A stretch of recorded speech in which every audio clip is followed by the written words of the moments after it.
পরিসংখ্যানের উপাত্তসমূহের কেন্দ্রীয় মানের দিকে পুঞ্জীভূত বা ধাবিত হওয়ার প্রবণতাকেই কেন্দ্রীয় প্রবণতা বলে। 61 আর 4 যদি যোগ করে দিই তাহলে হয়ে যাবে 65। এটাই হলো আমাদের প্রচুরক। এইটি হলো আমাদের গণসংখ্যা বহুভুজ। সংক্ষিপ্ত সিলেবাসের আলোকে এসএসসি পরীক্ষায় কমন উপযোগী গণিত সাজেশনের 49 নাম্বার ভিডিওতে আজকে আমরা সমাধান করব খ বিভাগ থেকে অধ্যায় 17 অর্থাৎ পরিসংখ্যান থেকে আমরা যে 14টি প্রশ্ন নির্বাচন করেছিলাম তার মধ্যে 8টি প্রশ্নের সমাধান করা হয়েছে। আজকে আমরা 9 নম্বর প্রশ্নটি সমাধান করছি। আর এই প্রশ্নটি ফৌজদারহাট ক্যাডেট কলেজ চট্টগ্রাম তারা সর্বোচ্চ গুরুত্বের সাথে দেখছে। আর এই প্রশ্নের উদ্দীপক হিসেবে এখানে দেওয়া আছে একটি গণসংখ্যা নিবেশন সারণী নিম্নরূপ। এখানে একটি সারণী দেওয়া আছে। এই সারণী থেকে 3টি প্রশ্নের সমাধান করতে বলছে। ক নাম্বার, গণসংখ্যা নিবেশন এবং কেন্দ্রীয় প্রবণতা কাকে বলে? দুটি সংজ্ঞা লিখতে বলছে এখানে 2 মার্কের জন্য। আর খ নাম্বারে বলছে উপরোক্ত সারণী হতে প্রচুরক নির্ণয় করতে বলছে। আর ক নাম্বারে প্রদত্ত তথ্য হতে গণসংখ্যা বহুভুজ আঁকো। চলো কথা না পারি আমরা সরাসরি ক নাম্বার প্রশ্ন দিয়ে এই প্রশ্নের সমাধানটা শুরু করি। ক নাম্বার প্রশ্নে দুটি সংজ্ঞা লিখতে বলেছে। একটি হচ্ছে গণসংখ্যা নিবেশন সারণী আর একটি হচ্ছে কেন্দ্রীয় প্রবণতা কাকে বলে। তো প্রথমে আমরা গণসংখ্যা নিবেশন সারণী কাকে বলে এটি ছোট্ট করে লিখেছি। যে সারণীতে উপাত্ত সমূহকে টেলিচিহ্নের মাধ্যমে বিন্যস্তভাবে উপস্থাপন করা হয় তাকে গণসংখ্যা নিবেশন সারণী বলা হয়। কেন্দ্রীয় প্রবণতা কাকে বলে সংজ্ঞাতে আমরা লিখব ছোট্ট করে, পরিসংখ্যানের উপাত্ত সমূহের কেন্দ্রীয় মানের দিকে পুঞ্জীভূত বা ধাবিত হওয়ার প্রবণতাকেই কেন্দ্রীয় প্রবণতা বলে। কেন্দ্রীয় প্রবণতার পরিমাপ 3টি, যথা গড়, মধ্যক ও প্রচুরক। এই দুটি সংজ্ঞা একটু আয়ত্তে করে নিতে পারলে যে কোনো মুহূর্তে এই প্রশ্ন চলে আসলে লিখে দিতে পারলে 2টি মার্ক খুব সহজে পেয়ে যাবে। তো যাই হোক, আর এরপরে আমরা এখন চলে যাব খ নাম্বার প্রশ্নে। খ নাম্বার প্রশ্নে উপরোক্ত সারণী হতে প্রচুরক নির্ণয় করতে বলছে। যে সারণীটি দেওয়া আছে এই সারণী থেকে আমাদের প্রচুরক নির্ণয় করতে বলছে। তো চলো আমরা প্রচুরকটি নির্ণয় করি। খ নাম্বার প্রশ্নে উপরোক্ত সারণী হতে প্রচুরক নির্ণয় করতে বলেছিল। আর এই প্রচুরক নির্ণয় করার জন্য আলাদা কোনো সারণী তৈরি করতে হয় না। উদ্দীপকের যে সারণী থাকে সেখান থেকেই প্রচুরক নির্ণয় করা যায়। আমরা জানি প্রচুরক সমান L plus F1 by F1 plus F2 গুণিত H। এখন এই চলকগুলোর মান প্রথমে আমরা বের করে নিব। নেওয়ার পরে আমরা মানগুলো বসালে আমাদের প্রচুরক বের হয়ে যাবে। তো প্রথমে আমরা L এর মানটাকে কিভাবে বের করব? প্রচুরকের ক্ষেত্রে L এর মান বের করার নিয়মটি হলো সর্বোচ্চ গণসংখ্যা যেটা থাকে সেই সারির শ্রেণীব্যাপ্তির ছোট মানটা হয় L এর মান। তাহলে সর্বোচ্চ গণসংখ্যা 20 আর এই সারির সবচেয়ে ছোট মানটা হচ্ছে 61। তাই আমরা L সমান লিখতে পারবো 61। এরপরে F1 এর মান কিভাবে বের করব? সর্বোচ্চ গণসংখ্যা যেটা থাকে তার সাথে আগের গণসংখ্যাটা বিয়োগ করলে F1 এর মান চলে আসে। অর্থাৎ সর্বোচ্চ গণসংখ্যা 20 মাইনাস হচ্ছে 16। তো এখন যদি আমরা 20 থেকে 16 বাদ দিই তাহলে থাকছে কত? 4 থাকছে। এরপরে F2 এর মানটা কিভাবে বের করব? F2 এর মানটা বের করার নিয়ম হলো সর্বোচ্চ গণসংখ্যা থেকে পরের গণসংখ্যাটা বিয়োগ। তার মানে এখানে 20 আছে সর্বোচ্চ গণসংখ্যা আর মাইনাস হচ্ছে কত? 14। তো এবার 20 থেকে 14 বাদ দিলে থাকছে কত? 6। এরপরে H হচ্ছে ব্যবধান, 31 থেকে 40 ব্যবধান হচ্ছে 10।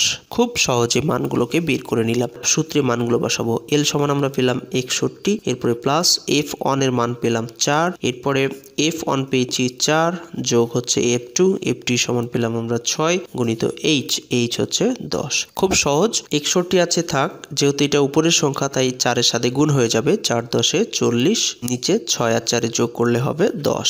40 কে 10 দিয়ে ভাগ করি তাহলে আমরা কত পাবো? 4 পাবো। 61 আর 4 যদি যোগ করে দিই তাহলে হয়ে যাবে 65। এটাই হলো আমাদের প্রচুরক। আশা করি খুবই সহজে তোমরা এটা বুঝতে পেরেছো। এরপর আমরা এখন গ নাম্বার প্রশ্নের সমাধান করব। গ নাম্বার প্রশ্নে প্রদত্ত তথ্য হতে গণসংখ্যা বহুভুজ আঁকতে বলেছে। আর যখনই গণসংখ্যা বহুভুজ আঁকতে বলবে তখন অবশ্যই আমাদের একটি সারণী তৈরি করতে হবে শ্রেণীব্যাপ্তি, মধ্যমান এবং গণসংখ্যা দিয়ে। তো প্রথমে আমরা সারণীটি তৈরি করব, এরপরে বহুভুজটি অঙ্কন করব। বহুভুজ অঙ্কনের জন্য অবশ্যই আমাদের একটি সারণী তৈরি করতে হবে। আমরা ছোট করে লিখে দিব গণসংখ্যা বহুভুজ অঙ্কনের প্রয়োজনীয় সারণী। শ্রেণীব্যাপ্তির মানগুলো আমাদের উদ্দীপকে দেওয়া ছিল আর মধ্যমান লাগবে এবং গণসংখ্যার মানটাও আমাদের উদ্দীপকের সারণীতে দেওয়া ছিল। এখন মধ্যমানটা কিভাবে বের করব? আমরা জানি মধ্যমান বের করার নিয়ম হলো দুটি সংখ্যাকে যোগ করে 2 দিয়ে ভাগ। 31 আর 40 যদি আমরা যোগ করি হয়ে যাবে 71। 71কে 2 দিয়ে ভাগ করলে আমরা পাবো 35.5।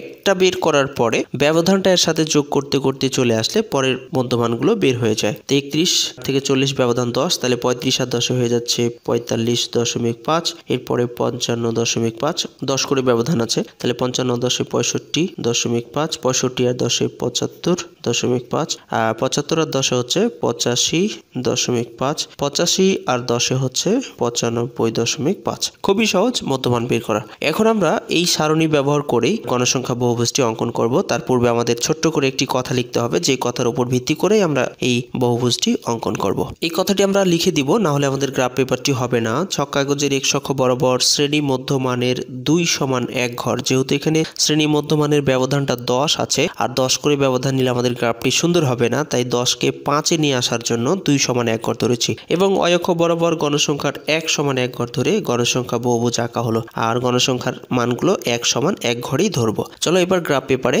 এই বহুভুজটি অঙ্কন করা যাক। বহুভুজটি অঙ্কনের জন্য প্রথমে আমরা x অক্ষ এবং y অক্ষটাকে এইভাবে চিহ্নিত করে নেব।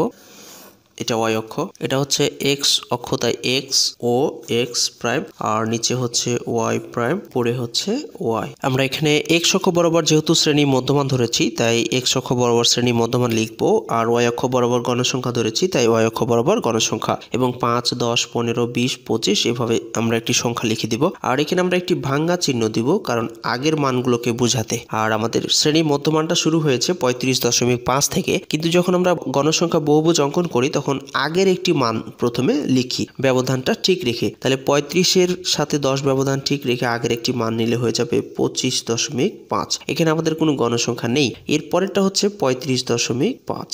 এখানে আমাদের গণসংখ্যা আছে 6, তাই 6 ঘর পর্যন্ত উপরের দিকে যাব, কারণ গণসংখ্যার 1 সমান 1 ঘর ধরেছি, তাই এটা হলো 6। গণসংখ্যা আছে 12, তাই 12 ঘর যাবো। এটা 10, 11, এই হলো 12। এরপরে 55.5, 55.5-এর 16 ঘর পর্যন্ত আছে, তাই 16 ঘর যাব। 5, 10, 15, এই হলো 16। 65.5, 65.5-এ গণসংখ্যা আছে 20, তাই 20 ঘর পর্যন্ত যাব। 5, 10, 15, এই হলো 20।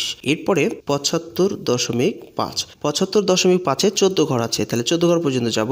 5, 10, 15, তাহলে 14 ঘর যেহেতু আছে তাই 14 ঘর। এরপরে 75 থেকে 85.5, তাহলে 85.5-এ 8 ঘর পর্যন্ত আছে, তাহলে 5, 6, 7, এই হলো 8। এরপরে 95.5, 95.5-এ আছে 4 ঘর, তাহলে আমরা 4 ঘর পর্যন্ত যাব। পরের একটি মান আমাদের নিতে হবে, যেহেতু 10 ঘরের ব্যবধান আছে, তাই 105.5। এখানে আমাদের কোনো মান নেই। এখন আমরা এই রেখাগুলোকে যোগ করে দেব, দুটি করে বিন্দু নিয়ে যোগ করব।